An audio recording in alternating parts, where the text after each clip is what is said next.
Hi everyone, welcome back to the channel. In today's video, I'm going to show you how to buy the tickets on Ticketmaster in 2026 the right way. So whether it is for concerts, sports or shows, these updated steps are going to help you avoid the delays and check out fast before tickets sell out. So first of all, you need to come here on ticketmaster.com just 15 minutes early before the tickets go on sale. So here, when you log in into your account, you will see this My Account option on the top right hand corner of the screen. Now click on the option of My Profile, then click on the option of Billing Information.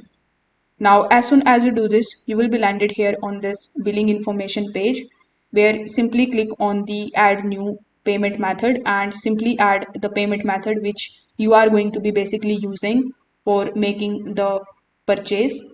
So this particular thing is going to make the checkout faster. You need to make sure that your profile details shows that your email address and your phone number are also verified.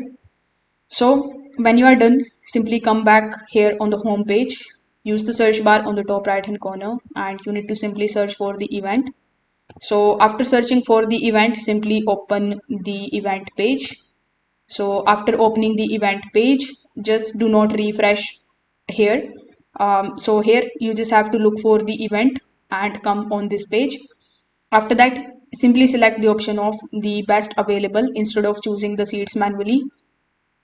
After doing this, you can just simply go on the payment page and confirm your payment. After that, simply place your order, and once your order is placed, everything will be saved in your account in just a few seconds. So once you see the confirmation screen, your tickets are secured. After purchase, if you want to get insight of your tickets, you just have to come here in the My Tickets section. After that, when you click on the option of the upcoming events, it is going to show you the tickets that you have purchased.